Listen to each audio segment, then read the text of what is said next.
Orang yang bodoh, orang yang tidak pinter, justru menyalah-nyalahkan orang yang alim. Menyalah-nyalahkan para ulama, menyalah-nyalahkan para kiai, menyalah-nyalahkan para habaib.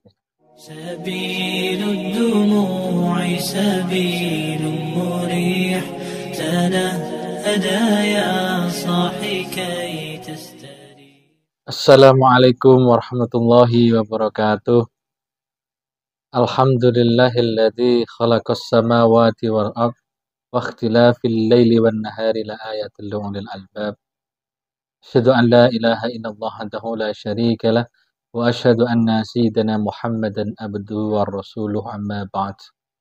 Sahabat-sahabat Syafi'i yang kami hormati, yang kami banggakan dimanapun berada, alhamdulillah Allah masih mentakdirkan kita semua untuk bisa bertemu di dalam kajian-kajian Islam di YouTube Sahabat Syafi'i. Semoga Allah selalu melindungi kita semua, Allah selalu memberikan keberkahan untuk kita semua, dan diberikan kelapangan, kemudahan di dalam kehidupan ini. Sahabat-sahabat Syafi'i, rahimakumullah. Di pertemuan kali ini kita akan coba untuk mendiskusikan, mengkaji tentang tanda-tanda kiamat. Ini karena saya lihat, saya melakukan observasi sederhana di dalam kehidupan sekeliling saya. Masih banyak orang yang berpikir bahwa hidup ini selamanya di dunia ini. Sedangkan kita tahu di dalam Islam bahwa kehidupan kita di dunia ini tidak selamanya. Ini saya kira penting pembahasan tentang tanda-tanda kiamat. Bahwa dunia ini akan hancur. Dunia ini hanyalah tempat untuk kita mempersiapkan kehidupan di akhirat. Maka jangan sampai kita tertipu dengan gemerlap dunia ini dan kita lupa di kehidupan yang lebih hakiki nanti di akhirat. Sahabat-sahabat Syafi'i, rahimakumullah, di dalam hadis Rasulullah sallallahu alaihi wasallam an Anas bin Malik radhiyallahu anhu qala Rasulullah sallallahu alaihi wasallam inna min asyratis sa'ah, sungguhnya ada tanda-tanda kiamat, kata Nabi. Yang pertama apa? Ayyurfa'al ilm, yaitu adalah diangkatnya ilmu. Nah, kita bisa melihat bagaimana Allah itu mengangkat ilmu, yaitu dengan cara mengambil orang yang ahli ilmu. Ini harus coba kita renungkan lebih mendalam, para sahabat semua, bahwa apakah hari ini di dalam kehidupan sekeliling kita ini, apakah ilmu itu sudah mulai diambil oleh Allah, atau sebagian ilmu sudah diambil oleh Allah dengan cara mengambil meninggalnya para ulama, para ahli ilmu itu. Karena mautul alim musibatul la tujbar, meninggalnya seorang ulama, seorang ahli ilmu, itu adalah musibah yang tak tergantikan. Oleh karenanya ketika kita mendengar ada ulama yang meninggal, kita seharusnya susah. Kita seharusnya sedih ketika ada ulama yang dipanggil oleh Allah. Ulama yang wafat kembali kepada Allah. Kita harusnya bersedih. Kenapa? Karena di situ ilmunya Allah, bisa jadi sebagian dari ilmunya Allah itu diambil oleh Allah. Dan ini menjadi satu pertanda akan datangnya saat, yaitu adalah hari kiamat.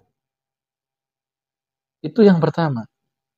Dan jangan sampai kita berpikir Kan masih banyak orang yang alim dan sebagainya. Itu ada yang mengatakan begitu. Tapi coba kita cek and recheck. Apakah orang yang alim sebatas alim secara keilmuannya atau juga dengan perilakunya? Ini yang membedakan ulama dengan orang yang hanya sebatas mempunyai ilmu tapi tidak mempraktekkan ilmu yang dimilikinya. Oleh karenanya kita selalu berdoa, para masyaikh kita, para guru-guru kita, para ulama kita agar selalu diberikan panjang umur, diberikan ilmunya selalu disebarkan kepada kita semua agar kita nanti ikut bareng derek para ulama. Ini menjadi saya kira menjadi penting. Justru jangan sampai kita menyakiti para ulama, menyalah-nyalahkan ulama. Ini menjadi tanda yang kedua, yaitu adalah wayas butal jahl. Wayas butal jahlu. Itu orang itu jahil, bodoh tapi tidak merasa dia itu bodoh. Dia bodoh tetap dalam kebodohannya. Nah, ini kan menjadi problem di dalam kehidupan kita. Orang yang bodoh, orang yang tidak pintar, justru menyalah-nyalahkan orang yang alim. Menyalah-nyalahkan para ulama. Menyalah-nyalahkan para kiai. Menyalah-nyalahkan para habaib. Nah, ini harus kita pikirkan. Kita introspeksi diri. Kalau misalkan kita tidak alim, ya sudah tidak apa-apa. Tapi kita harus menjadi orang yang selalu belajar dan terus belajar. Jangan sampai menjadi orang yang tidak tahu, orang yang tidak alim, orang yang bodoh, tapi tidak mau untuk menambah ilmu kepada para ulama, kepada para kiai, kepada para masyayikh. Ini yang terjadi di kehidupan hari ini, sahabat. Jadi banyak orang yang belajar agama ya khususnya ini. Belajar agama berapa hari gitu ya. 5 hari, yang itu bisa jadi halakoh gitu. Belajar 1 minggu atau belajar 1 bulan. Setelah itu tahu sedikit-sedikit, dia berani ngomong, akan menyalah-nyalahkan para kiai-kiai. Menyalahkan para habaib yang luar biasa. Sudah mondoknya lama, ngajinya luar biasa, alim. Tapi itu disalah-salahkan. Ini kan ada kemunduran dalam dunia peradaban Islam. Maka kita harus tahu bahwa orang yang bodoh harus ditingkatkan ilmunya. Nah, yang berikutnya apa yang menjadi asrotis sa'ah itu? Yang ketiga adalah wa yusrabal khamru. Nah, orang-orang itu yang suka minum minuman khamr. Nah, ini kita tahu banyak orang yang masih tahu hukumnya itu tidak boleh tapi tetap minum khamr. Minum sesuatu yang diharamkan. Wa yadharuz zina. Dan banyak orang yang menunjukkan melakukan zina. Melakukan zina dengan terang-terangan. Nah, ini menjadi kemerosotan moral yang saya kira dahsyat. Jadi orang melakukan zina itu sudah tidak punya malu.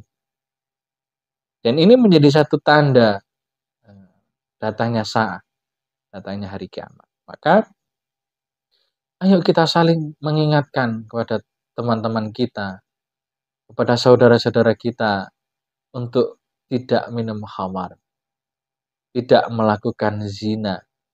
Kalau misalkan sahabat Syafi'i, sahabat-sahabat dimanapun berada, kalau memang sudah sama-sama suka, sama-sama cinta dan sudah menemukan tambatan hatinya, maka ya segera untuk melakukan pernikahan. Tidak perlu kita menunggu lama, tidak perlu panjenengan semua menunggu lama. Justru ketika menunggu lama tidak segera melakukan pernikahan, disitulah terjadinya zina. Ini harus kita pikirkan. Jangan sampai kalian semua, kita semua itu melakukan maksiat tapi tidak merasa itu adalah suatu hal dosa. Itu adalah orang yang sangat-sangat rugi dan itu sangat tidak disukai oleh Allah. Karena tidak merasa dia melakukan dosa itu. Sedangkan itu adalah perkara dosa. Nah,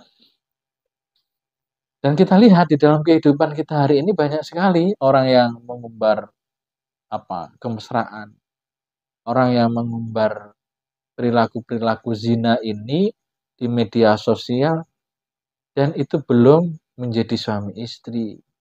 Suami istri aja tidak boleh, apalagi sebelum suami istri sudah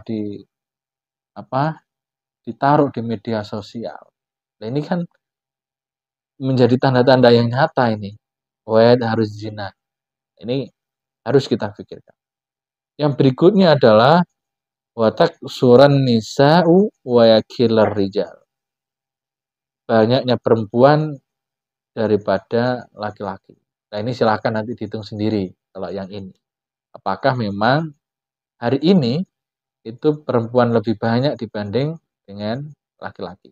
Ini silakan dihitung. Sahabat-sahabat Syafi'i yang kami hormati, yang kami banggakan dimanapun berada, coba kita renungkan dari asratis sa'ah, mulai dari ayur fa'al ilmu wa yasbutal jahlu wa yusrabal khamru wa yadharuz zina wa taksuran nisa wa yakilar rijal. Apakah tanda-tanda itu hari ini sudah nyata atau belum? Dan apa yang harus kita lakukan? Ini yang saya kira penting. Tidak hanya kita tahu tanda-tanda itu, setelah itu mau ngapain kita? Nah, kalau kita sudah tahu bahwa tanda-tanda itu sudah nyata di hari ini, sudah ada di hari ini, maka kita harus segera kembali ke jalan yang benar. Kita harus segera kembali ke jalan yang diridhoi oleh Allah. Kita siapkan diri kita untuk andaikan saat itu terjadi, kita betul-betul menjadi orang yang beriman, orang yang baik, orang yang soleh, yang itu nanti kita selamat. Kalau kita tahu bahwa hari ini terjadi tanda-tanda itu dan tidak menjadikan efek pada kehidupan kita, ya sama saja. Tidak ada gunanya kita mengetahui tanda-tanda itu. Tapi ketika kita tahu tanda itu, ya ayo kita perbaiki dalam hidup ini. Kita mulai dari diri kita. Mana yang kurang baik, kita perbaiki. Mana yang belum sangat baik, kita tingkatkan lebih baik lagi. Dan seterusnya, dan seterusnya, dan seterusnya. Dan pada akhirnya ketika kita dipanggil, ketika kita meninggal, kita kembali kepada Allah, kita wafatnya ini dalam keadaan husnul khatimah. Ini yang kita minta. Dan ini yang kita harapkan, bukan yang lain. Bukan ketika kita mendapatkan harta yang banyak, tidak itu yang kita cari dalam hidup ini.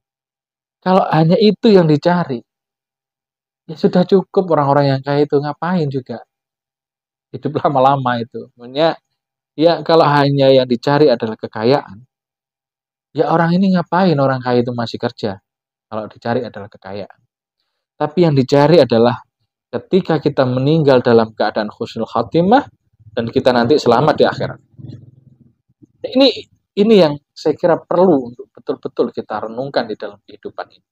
Apakah jalan kita, apakah jalur yang kita lalui ini adalah jalur kebenaran, jalur yang memang betul-betul diridhoi oleh Allah, yang itu akan menjadi penyelamat ketika nanti kita di akhirat. Tanda-tanda itu sudah nyata, masyarakat hadirin, para sahabat semuanya hari ini. Tinggal kita menyikapinya. Apakah kita sudah sadar untuk memperbaiki diri atau tidak sadar? Ini tergantung panjenengan semua. Dan kita pasti berharap dengan adanya tanda-tanda yang datangnya hari kiamat itu, ya kita harus betul-betul mendekat takorup kepada Allah. Harapan kita semua itu. Maka ketika kita melakukan apapun di dunia ini, hari ini, ketika kita pagi melakukan misalkan usaha apapun, ikhtiar apapun, niatkan melakukan itu karena beribadah kepada Allah.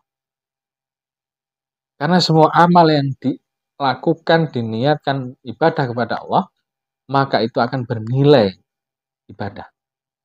Tapi kalau sesuatu amal apapun, kalau itu tidak diniatkan ibadah kepada Allah, maka tidak akan bernilai pahala. Maka ketika kita melakukan sesuatu, niatkan karena Allah. Karena ibadah, karena Allah.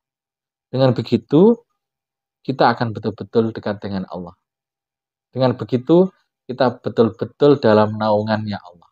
Kalau kita sudah dalam naungan Allah, kita tidak perlu berpikir panjang-panjang dalam hidup ini. Kita akan menikmati hidup ini.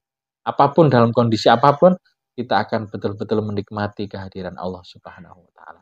Sahabat-sahabat Syafi'i, saya kira itu kajian pada pertemuan kali ini yang membicarakan tentang min asrati sa'ah, yaitu adalah tanda-tanda kiamat, dan itu menjadi warning, menjadi hal yang harus kita lihat dan kita pelajari, yang menjadikan spirit untuk kita mendekat kepada Allah. Dan itu harapan kita semua, kita dekat dengan Allah. Mari kita tutup kajian pada kali ini dengan bacaan suratul Fatihah. Semoga apa yang kita lakukan memberikan manfaat dan mendapatkan ridho dari Allah. Al-Fatihah. Bismillah. Alhamdulillahirabbil alamin arrahmanir rahim maliki yaumiddin. Iyyaka na'budu wa iyyaka nasta'in ihdinas siratal mustaqim siratal ladzina an'amta 'alaihim ghairil maghdubi 'alaihim. Kurang lebihnya mohon maaf. Akhirul kalam wallahul muwafiq ila aqwamit thoriq. Wassalamualaikum warahmatullahi wabarakatuh.